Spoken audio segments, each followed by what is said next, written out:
त्रिकोणमिति का परिचय। पूरा नाम लिख लीजिए। इंग्लिश में क्या बोलेंगे इसको? इंट्रोडक्शन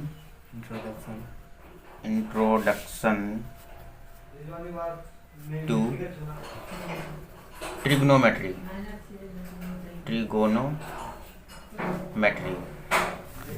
ये तो चैप्टर का नाम हुआ। इस चैप्टर में क्या क्या कॉन्सेप्ट है वो सारा चीज़ अभी एक तरफ समझ सकते हैं। तो देखो त्रिकोणमिति में क्या होता है। त्रिकोणमिति का चैप्टर जो है ना पूरा एकदम ये एक त्रिभुज पर डिपेंड करता है, जो कि एक समकोण त्रिभुज होता है। समकोण त्रिभुज क्या होता है? जिसमें एक कोण 90 डिग्री पढ़ चुके पिछले क्लास में, है ना, इससे प्रीवियस क्लास में। यानी एक कोण 90 डिग्री का होगा और 90 डिग्री का ये सिंबल होता है इस तरह से दिखाने का। तो पूरा ट्रिग्नोमेट्री इसी त्रिभुज पर ही डिपेंड करता है। इस त्रिभुज पर सारा हिसाब इसी त्रिभुज से ही बनता है। तो त्रिकोणमिति में हमें और क्या क्या करना पड़ता है, तो देखो। तो समकोण त्रिभुज में क्या होता है कि 90 डिग्री के सामने वाला जो साइड है ना उसको कहते हैं कर्ण, और त्रिभुज एक कर्ण होता है और एक होता है बेस। बेस यानी आधार।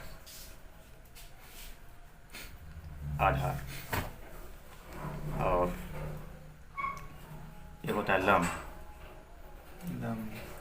ये लंब और आधार जो है हमेशा बदलते रह सकता है। ये भी किसी दोनों में से किसी कोण के हिसाब से ये लंब और आधार यहाँ पर लिखा हुआ है ना। मान लो अगर ये वाला कोण के हिसाब से अगर लिखा हुआ है तो हमेशा 90 डिग्री के अलावा दोनों कोण में कोई भी कोण जो होता है ना उस कोण के हिसाब से कोण के सामने वाला साइड को लंब कहते हैं हमेशा। तो अभी जो ये लिखा हुआ है यहाँ पर लंब इसलिए है क्योंकि ये वाला कोण ध्यान में रख करके लिखा गया है, ठीक है। अगर ये कोण लेते हैं तो लंब यहाँ होता है, अगर ये कोण लेंगे तो फिर लंब यहाँ हो जाएगा। हमेशा तुम जिस कोण को एक मानो खुट्टा मान के चलो, है ना, तो पर एक पहचान के लिए जो उसके सामने जो होता है उसी को लंब कहते हैं। तो ये कोण अगर लेंगे तो लंब मेरा यहाँ हो जाएगा। लेकिन अभी हम इस कोण के हिसाब से चल रहे हैं तो लंब मेरा यहाँ हुआ, है ना। इस कोण के हिसाब से नहीं होता, इस कोण का हमेशा इसको तो कर्ण कहेंगे। बाकी लंब और आधार हमेशा चेंज होते रहेगा। अभी मान लो अगर मेरा थीटा यहाँ है, थीटा मतलब कोई कोण का वैल्यू कुछ भी रहता है उसको थीटा करने, अगर वैल्यू नहीं पता तो थीटा नाम देते हैं। थीटा के सामने वाले को क्या कहेंगे? हमेशा लंब।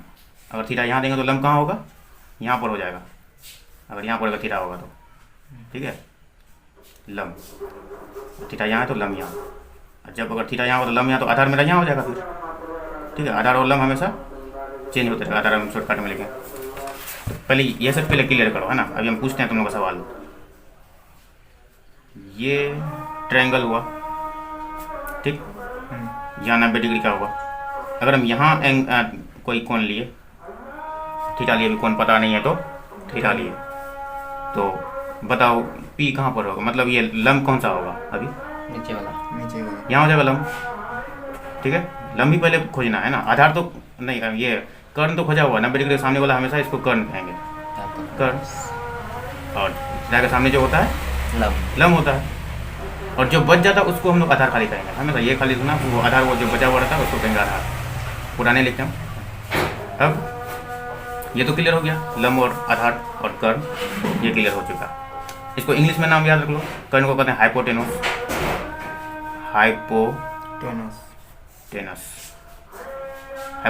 और लंब को कहते हैं परपेंडिकुलर। इंग्लिश में याद रखना जरूरी है क्योंकि अभी आगे चल के उसका सिर्फ पहला वाला अक्षर लेके अभी फॉर्मूला तरह तरह का निकलेगा।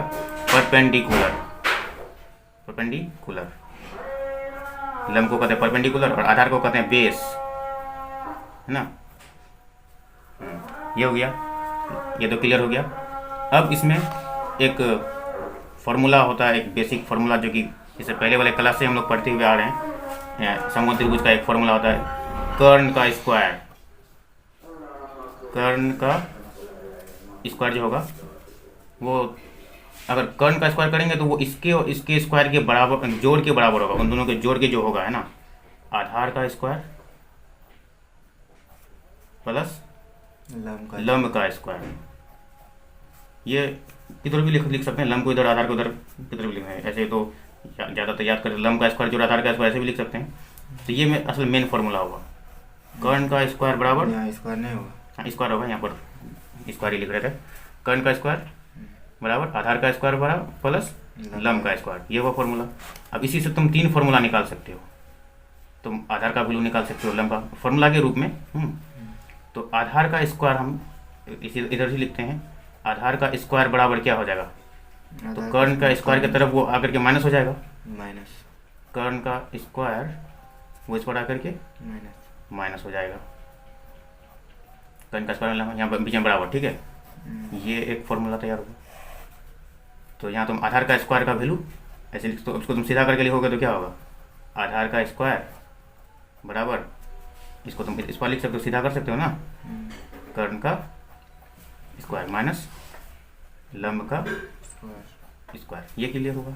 अब ये एक ही फॉर्मूला, यही फॉर्मूला ये चीज़ है, ठीक है। अब देखो इससे तुम ये कर लो, क्या निकाले, आधार का फॉर्मूला निकाले। अब ये लंब का निकालो, यही दिमाग लगाना है। लंब का निकालेंगे तो ये उस पर जाके माइनस हो जाएगा, लंब का स्क्वायर है ना, बराबर की दूसरी तरफ मेरा कर्ण है। हम अभी नहीं तो चलो सिस्टम वैसा लिखते हैं, बड़ा पहले यहाँ बराबर था बीच में, इधर मेरा हम लंब का स्क्वायर निकालना चाहते हैं, ठीक है। लंब का स्क्वायर रखे, और इसको नहीं लिखना है क्योंकि उसका वैल्यू निकाल तो उसको उस पर भेजना पड़ेगा। तो इस पर पहले से जो था उसको रहने दिए, कर्ण का स्क्वायर और माइनस में आधार का स्क्वायर, ये ना होगा, है ना। इस पर था वो, इस पर से इस पर आया, आधार स्क्वायर इस पर प्लस में था, यहाँ प्लस होता है ना आगे तरफ, तो इस पर आके माइनस में आ गया। ये एक फॉर्मूला निकला। इसको तुम सीधा करके लिखोगे तो क्या होगा, लंब को इधर इसको उधर सीधा कर सकते हो ना, क्योंकि जिसका वैल्यू तुम उसको इधर लिखना चाहिए, लंब का स्क्वायर बराबर ये चीज़ उस पर आ जाएगा, तो कर्ण का स्क्वायर माइनस आधार का स्क्वायर। ये तुम्हारा प्रीवियस क्लास में ये क्लियर है, ये अभी जरूरी नहीं कि अभी पढ़ना, क्योंकि हम थोड़ा सा पिछला क्लास को याद दिलाने के पेशा ये फॉर्मूला तुम्हारा पढ़ा हुआ होना चाहिए, 7, 8 में ये सब पढ़ लेते हैं, ठीक है। ये तो त्रिकोणमिति में ये फॉर्मूला का बहुत यूज होगा, इसलिए। तो अब इसको देखो, इससे क्या हुआ, कर्ण को जैसे हाइपोटेन्यूस कहते हैं ना, कर्ण अगर इंग्लिश में करेंगे तो क्या होगा, हाइपोटेन्यूस। तो हाइपोटेन्यूस का सिर्फ पहला अक्षर लेंगे, कर्ण मेरा एच होता है, एच, हाइपोटेन्यूस कर्ण का इंग्लिश एच, ठीक है। तो सीधा सीधे एच का स्क्वायर करेंगे हम लोग, एच का स्क्वायर मेरा आधार का स्क्वायर और लंब का स्क्वायर, तो आधार मेरा क्या, बी का स्क्वायर प्लस पी का स्क्वायर, ठीक है। ये फॉर्मूला हुआ। और इसमें से बी का स्क्वायर क्या हो जाएगा, बी का स्क्वायर आधार का स्क्वायर, जो कि उसको सीधा करके यहाँ लिखे हैं यहाँ पर, तो बी का स्क्वायर हम ये वाला लिखते हैं, बी का स्क्वायर बराबर एच का स्क्वायर में घटेगा, है ना, कर्ण स्क्वायर में लंब स्क्वायर घटेगा, लंब मेरा पी को कहते हैं। ये फॉर्मूला हुआ, क्योंकि इतना वर्ड सब कितना लिखोगे इसलिए सिंबल में लिखते हैं। उसके बाद देखो लंब का स्क्वायर यहाँ निकाले हैं, इतना होता है, तो लंब को सीधा करके यहाँ लिखें, लंब मतलब पी, परपेंडिकुलर को लंब कहते हैं, पी स्क्वायर में एच स्क्वायर में वो घट जाएगा, क्योंकि समकोण त्रिभुज में, राइट एंगल ट्रायंगल इसको कहते हैं इंग्लिश में, जब बड़ा साइड को कहते हैं एच, ये ना, और इनमें से किसी को भी पी, किसी को भी पी, किसी को भी, अगर ये मेरा एंगल यहाँ है तो ये पी होता है, ये बी होता है। तो क्या करो, जब एच निकालना हो तो बड़ी साइड निकालना हो तो दोनों छोटी साइड को जोड़ दिया जाता है। लेकिन कोई छोटी साइड निकालना हो, जैसे ये बी छोटी साइड है और पी छोटी, इन दोनों को छोटी माना जाता है, इससे छोटी ही माना जाता है, तो बड़ी साइड में छोटा साइड को घटाया जाएगा, हमेशा बड़ी साइड में छोटा साइड को घटाया जाएगा। कोई भी बड़ी साइड छोटी साइड निकालोगे तो बड़ी साइड में इसको घटा दो, इसका वैल्यू पता हो जाएगा, इसमें ये निकालना है तो इसमें ये घटा दो, ये पता हो जाएगा। वैसा है ये तीनों फार्मूला, क्लियर, ये फार्मूला है। अब आ जाते हैं त्रिकोणमिति में क्या है। त्रिकोणमिति में कुछ फंक्शन याद रखना पड़ता है, ध्यान दो, है ना। त्रिकोणमिति में कुछ फंक्शन होता है, वो 6 गो फंक्शन है। उन 6 फंक्शन का क्या यूज़ है और क्या क्या नाम है वो देखो। सबसे पहले वो फंक्शन याद रखने के लिए हम एक ट्रिक लिखते हैं, ऐसे करें, पंडित, बद्री, प्रसाद, हर हर बोल, सोना चांदी तोल। ये क्या है, ये एक ट्रिक है याद रखने के लिए सारा फंक्शन को। देखो 6 फंक्शन है, इसमें से तुमको 3 फंक्शन याद हो जाएगा। एस से होता है तुम्हारा, हम यहाँ लिखना साइड में, एस का हो गया तुम्हारा साइन, कोस हो गया, सी से कोस हो गया, है ना, ये कोस पहले बोल दिए, सी से कोस, और ये जो टी है, टी से तुम्हारा टेन होगा, ठीक है। और पी बी एच और पी बी ये सब क्या है, ये सब है पी से परपेंडिकुलर, ये वाला पी है, पी यहाँ से आया है, एच यहाँ से आया है। तो साइन का फॉर्मूला हो जाता है तुम्हारा साइन के नीचे परपेंडिकुलर और एच। हमें पूरा नहीं तो पी और एच क्योंकि सब समझ चुके हैं। इसमें पी, इसमें एच, टेन थीटा में इसमें पी, इसमें बी। तो तीन फंक्शन तो याद हुआ इस सोना चांदी तोल, पंडित बद्री प्रसाद हर बोल सोना चांदी तोल, इस तरह से। तो यहाँ तुम ऐसे कर सकते हो। हाँ, इसमें और तीन क्या है वो तुमको याद रखना पड़ेगा। इसी साइन का जो दूसरा होता है तीन फंक्शन, कोसेक, ये याद रख लो। कोसेक, साइन के सामने में कोसेक, कोस के सामने में सेक, उसके बाद टेन के सामने में कोट, ये होता है। तो इस साइन, इस फंक्शन का यूज क्या है ना, तो इनका फॉर्मूला याद रखना पड़ेगा। साइन क्या होता है कि किसी एंगल को किसी एंगल को लेकर के चलते हैं। मान लो यहाँ थीटा है, यहाँ एक थीटा है, तो ये थीटा के हिसाब से पी और बी जो लेते हैं ना, तो किसी फंक्शन के साथ इस थीटा का नाम बोलना पड़ता है। Sine theta, cos theta, tan theta, cosec theta, sec theta या कोट थीटा, कुछ भी बोल करके उसका फॉर्मूला निकाला जाता है। तो मान लो हम अगर साइन थीटा निकालना चाहेंगे, ये जो थीटा की जगह पर कुछ भी हो सकता है। मान लो हम अगर 30 डिग्री लेते हैं, तो थीटा पता है तो 30 डिग्री बोलो, तो पता नहीं है तो थीटा बोलो। ये है असल थीटा क्या चीज़ है, उस एंगल का वैल्यू। जो लापता वैल्यू होता है उसको थीटा कहते हैं।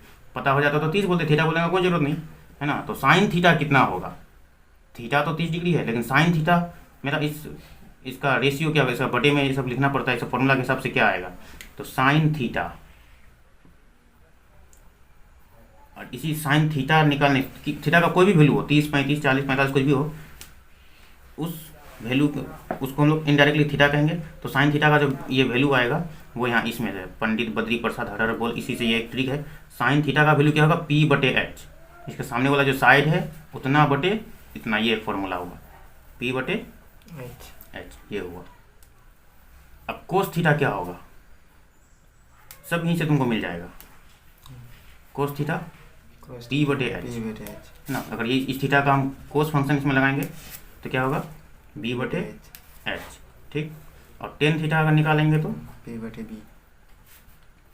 बटे बी, ये हुआ, ये हो गया। अब इसी का उल्टा होता है उसके सामने वाला जो है कोसेक, इसी का उल्टा कोसेक का भी निकाल सकते हो। उल्टा मतलब इधर से लेना है, कोसेक थीटा, कोसेक थीटा क्या हो जाएगा, पी बटे एच था, एच बटे बी, इसी को पलटना उल्टा बाजी, एच बटे पी। अब देखो सेक थीटा, कोस का उल्टा सेक होता है, सेक थीटा मेरा एच बटे बी, बी बटे एच है तो उसका उल्टा एच बटे बी।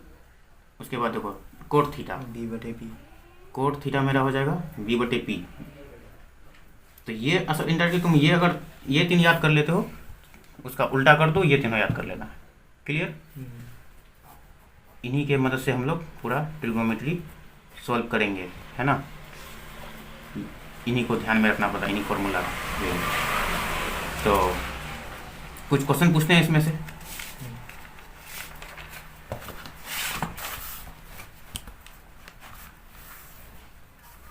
वो ट्रिक देख के तुम लोग बता के दिखाओ।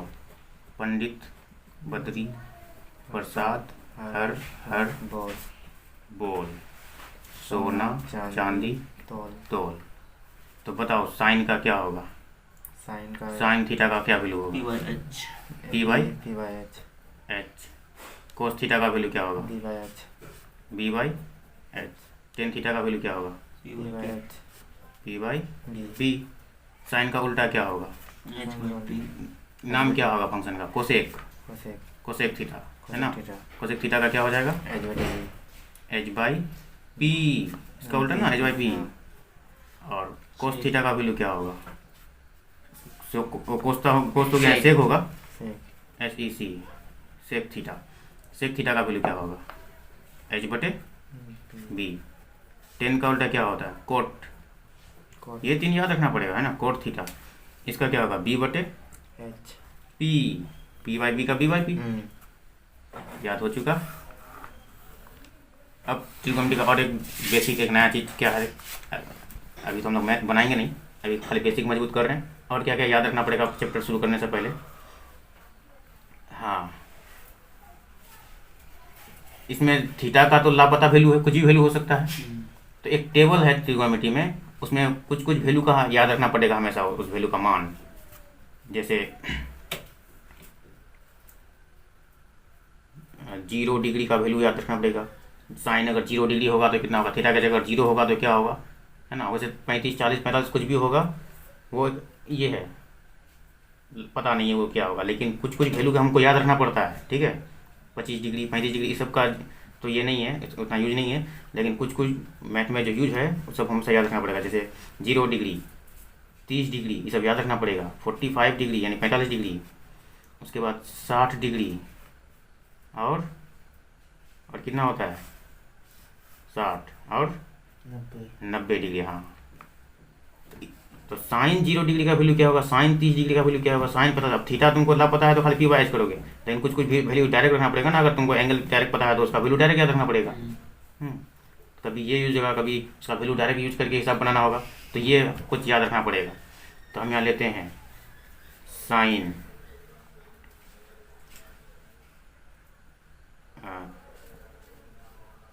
साइन थीटा ले लेते हैं, कोस थीटा। अब थीटा के सामने ये 0 समझो, थीटा के सामने ये 30 समझो, थीटा के सामने 45 समझो, ये सारा चीज़ थीटा के सामने समझ लो, है ना। 10 थीटा। उसके बाद देखो साइन कोस 10, और क्या होता है उल्टा कोसेक थीटा। उसके बाद सेक थीटा, उसके बाद कोट थीटा। इन सब का वैल्यू निकालना है। हम लाइन लेते हैं, एक टेबल बना लेते हैं। ये टेबल बहुत यूज होता है ट्रिगोनोमेट्री में। ये टेबल अगर याद नहीं हुआ तो समझो कि कमजोरी रह ही गया। कमजोरी कभी ख़त्म नहीं हो सकता इन टेबल के याद किए बिना। तो रटना नहीं है, इसको अच्छे से समझ के खाली बनाने सीख जाओ, काम चल जाएगा।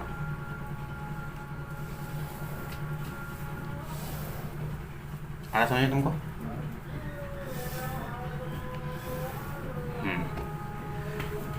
तो अब ये इतना बड़ा वैल्यू, साइन 0 डिग्री का कुछ वैल्यू दे देंगे, साइन 30 का कुछ वैल्यू देंगे, पहले अलग अलग वैल्यू दे देंगे, तो कितना वैल्यू हो जाएगा, 1 2 3 4 5 5 10 15 20 25 30 वैल्यू। याद रखना तो बहुत मुश्किल, इतना सारा वैल्यू। उसके लिए क्या है कि एक वैल्यू तुम याद कर लो, बाकी सब वैल्यू तुम क्या करो, उससे उसी को देखते हुए सारा वैल्यू तुमको बन जाएगा। अभी देखो हम तरीका बता रहे हैं। एक वैल्यू पहले देख के लिख लो, क्योंकि ये हम भी याद नहीं रखते हैं। खाली एक याद कर लेना है और उसके मदद से सारा वैल्यू याद हो जाएगा। अभी देखो क्या होता है, फॉर्मूला होता है कुछ कुछ। तो कहाँ गया वो टेबल, हाँ यहाँ, ये टेबल जैसे यहाँ पर दिया हुआ है। साइन अगर थीटा के जगह पर यहाँ ए लिया, कुछ भी ले सकते हैं हम लोग, है ना। तो 0 का ये होता है, 30 का ये होता है। हम एक को पहला वाला हम लिख लेते हैं यहाँ पर।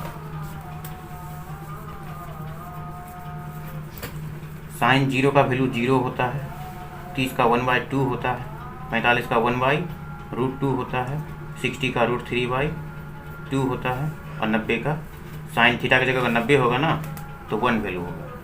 याद हो गया? अब देखो हम बता रहे हैं, अब तरीका समझो। इसको भी खोल के रखते हैं, अगर कहीं कहीं मेरा कन्फ्यूजन होगा तो थोड़ा सा देख के समझा देंगे। तो देखो साइन का अगर याद है ना तो कोस का कैसे याद करें, इसी को बस उल्टे तरफ से इसको लिखना शुरू कर दो। जो इसका यहाँ है वो उसका यहाँ होगा, जो यहाँ है वो यहाँ होगा, ऐसे करके इधर से लिखना।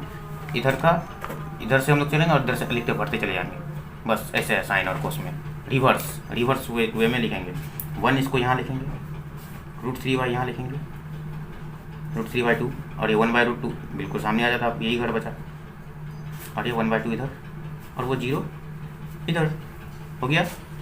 अब कहोगे साइन का कैसे याद करें, ऐसे याद रख लो, 0 हाफ √3/2 1, 0 हाफ √3/2 1। क्या हुआ? 0 हाफ √3/1 √3/2 1, 0 हाफ √3/2 1 हो गया। लेकिन एक हाफ तो हाफ है, लेकिन दूसरा वाला हाफ में रूट याद रख लो, हाफ हाफ दोनों सेम है कि नहीं, दिख रहा है कि नहीं? 0 हाफ हाफ √3/2 1, 0 हाफ हाफ √3/2 1। लेकिन ये असल तो एंगल पता होना चाहिए, कौन सा होना चाहिए एंगल, तो फिर होना चाहिए 0 30 45 60 90, 0 30 45 60 90, 0 30 45 60 90, 0 30 45 60 90, है ना। अभी डायरेक्ट याद नहीं आएगा कि साइन 45 का कितना वैल्यू, 60 का कितना वैल्यू।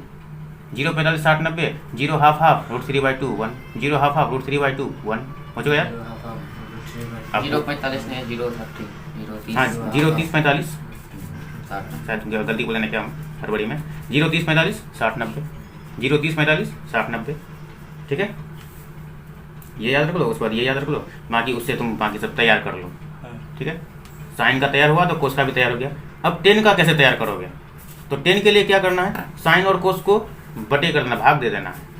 उसके लिए यहाँ पर लिख देते हैं टेन का कैसे निकालोगे। टेन थीटा जो निकालोगे ना, तो जो साइन का निकला हुआ है और कोस का जो निकला हुआ है बटे कर देंगे।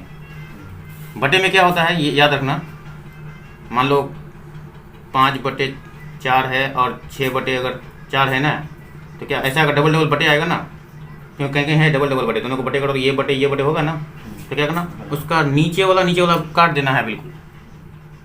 अब सोचिए कैसे कटता है इसको, तुम ऐसे इसका हम लोग नियम क्या सीखें, तो ऊपर वाला फ्रैक्शन लिख लेते हैं और इसको गुना में पलटते हैं कि नहीं, 4/4 ऊपर होता है, 6 नीचे होता है, पता है ना, फिर तो कटेगा ना। इसलिए क्या करें, हम डायरेक्ट काटेंगे, यहाँ उतना करने नहीं जाएंगे, मन ही मन नीचे नीचे कैंसिल हो जाएगा। और यहाँ मेरा क्या बचेगा, 5/6 बचता है ना, यहाँ भी मेरा 5/6 बचता है, ऊपर 5 नीचे 6, तो क्या करें डायरेक्ट वैसे काट लेंगे। तो अब देखो टेन का निकालने समझ गए, टेन थीटा का निकालने सीख गए, साइन थीटा और कोस थीटा को भाग देना है, ठीक है। टेन का, अब टेन का जो निकल जाएगा उससे तुम्हारा कोट का निकल जाएगा। टेन और कोट उल्टा होता है, जैसे हम लोग यहाँ पर सीख चुके हैं, है ना। यहाँ पर टेन का उल्टा कोट होता है ना, जो उसका नीचे होता है वो कोट का ऊपर होता है, जो ऊपर होता है वो नीचे होता है, ये ना सीखे। तो टेन का निकलने से मेरा कोट हो जाएगा। अब साइन का निकला हुआ तो साइन का उल्टा तुम कोसेक होता है, तो कोसेक तुम निकाल सकते हो। चलो पहले कोसेक ही निकाल लेते हैं ना। तो यहाँ पर देखो साइन 0 का 0, तो कोसेक का क्या, उसका उल्टाबाजी। तो यहाँ उल्टाबाजी कैसे समझो, 0/1 है, हर नंबर नीचे 1 होता है, 0/1 तो 1/0 होगा कि नहीं। अरे यहाँ पर देखो साइन का p/h, तो कोसेक का h/p, h ऊपर p नीचे, तो यहाँ p/h, तो p में 0 है, h में 1 है, तो h/p करेंगे तो 1 ऊपर होगा, 0 नीचे होगा ना, ऐसा नहीं में। तो मतलब क्या बन जाएगा, 1/0 बनेगा। तो 1/0 का ये कोई परिभाषित नहीं है ना, ये अपरिभाषित है, ये डिफाइन नहीं है, इसका कोई वैल्यू ही नहीं होता है। तो क्या करेंगे, इसको कुछ लिखा तो नहीं जाएगा, इसको अपरिभाषित लिखेंगे। अब 1/0 लिख के नहीं दिखाना है, सीधा सीधा क्या करो, अपरिभाषित, अपरिभाषित लिख दिए। अब इसका कर सकते हो पलट कर, कोसेक का क्या होगा, 1/2 है तो 2/1, तो 1 लिखने का जरूरत नहीं होता, नीचे में नीचे 1 छुप जाता है। इसका देखो को साइन को उल्टाबाजी करेंगे, √3/2 हो जाएगा, √3 ऊपर हो जाएगा, 1 नीचे हो जाएगा, हाँ √2 ऊपर हो जाएगा, 1 नीचे, तो 1 लिखेंगे नहीं, खाली √2 लिख दिए। इसको पलटेंगे तो 2 ऊपर √3 नीचे, यहाँ कुछ छिपेगा नहीं, सब कुछ दिखेगा, 2 ऊपर, और यहाँ 1/1, नीचे में 1 ऊपर में 1, तो 1 ही 1, नीचे का 1 छुप गया, यहाँ पर नीचे का 1 ऊपर हुआ और ऊपर का 1 जो नीचे का वो छुप गया। अब देखो, अब जैसे कोई 10 का निकालने सीखे तो 10 का निकाल लो। अब इन दोनों का मतलब साइन और कोस को बटे करना। 0/1 को क्या कहते हैं, अरे 0/1 क्या कहते हैं, इसको 0 ही तो कहते हैं, 0 के नीचे कुछ भी डालो वो 0 ही होता है, क्लियर। अब जैसे बोले इतना बटे इतना करेंगे तो यही इसी को बटे समझ लो, बटे के ऊपर ये है, बटे के नीचे ये है, और नीचे नीचे से में ये कट के खत्म हो गया, यहाँ काटेंगे नहीं क्योंकि ये टेबल है, 1/3, तो ये और ये कट गया, तो 1 ऊपर बचा, नीचे 3 बचा, 1/√3। अब यहाँ नीचे नीचे कैंसिल हुआ, 1/1 मतलब 1, नीचे 1 छुप गया। यहाँ पर भी नीचे का 2 कैंसिल, √3 बटे में 1, तो √3 बटे में 1, ये 2 कैंसिल हो जाएगा, बटे में 1 होगा, √3 बटे 1, तो मतलब 1 लिखेंगे नहीं, खाली √3 लिखेंगे, बटे 1 कभी नहीं लिखा जाता है। 1/0 अभी हम बताया कि अपरिभाषित, तो अपरिभाषित पलटेगा नहीं, 0/1। अरे 10 का निकालने तो पलटना थोड़ी है, ओ 10 का तो साइन थीटा बटे कोस थीटा करना है, पलटना थोड़ी है, साइन बाई कोस, साइन ये है कोस ये है, वो तो पलटने का हम कोसेक का निकाल रहे थे पलट कर। हाँ अब 10 का निकल गया तो 10 का उल्टा, जैसे कि 10 का उल्टा कोट होता है, जैसे बी बाई पी को पी बाई बी को पलट के बी बाई पी किया, उसी तरह 10 का जो भी है उसका भी पलट के कोट का निकल जाएगा। तो इसके मदद से तुम कोट का निकाल सकते हो। वैसे सेक का भी तुम उसके पलट के निकाल सकते हो। सेक किसका उल्टा होता है? कोस का। चलो पहले सेक का ही निकाल लेते हैं, क्योंकि कोस का निकाला हुआ है हम लोग का। 1/1 1 √3/2 तो 2/√3 क्लियर। 1/√2 तो 2/√2 ऊपर, 1 नीचे छुप गया, 2/1 1 छुप गया। अब 0/1 है तो 1/0 अपरिभाषित। हम लोग कोस का ही कर रहे हैं ना। हाँ, सेक कोस का होता है अपरिभाषित। क्लियर। अब देखो कोट किसका उल्टा होता है? 10 का। जबकि 10 हम लोग निकाल चुके हैं ये तरीका से। तो 10 का उल्टा मतलब उल्टा बाजी, पलटना है, माथा ऊपर पैर, माथा नीचे पैर ऊपर, है ना। तो 0/1 है तो 1 ऊपर हो जाएगा, 0 नीचे, तो लिखने का जरूरत नहीं। 1 ऊपर 0 नीचे जो करेंगे इसका छुपा हुआ 1 ऊपर हो जाएगा, 0 नीचे हो जाएगा। तो अपरिभाषित ही ना हुआ, अपरिभाषित। यहाँ लिखा नहीं जरा साफ साफ, खाली समझ के चलो। अब देखो ये भी पलटेंगे, 2 ऊपर हो जाएगा, √3 नीचे हो जाएगा, √2 ऊपर हो जाएगा, 1 नीचे हो जाएगा, 2 ऊपर हो जाएगा, 1 नीचे। और यहाँ पर 1 नहीं लिखने का जरूरत नहीं है, खाली √2 लिखो, नहीं तो कन्फ्यूज कर देगा, है ना। 1 छिप जाता है। अब ये भी देखो 1/0 होने वाला है,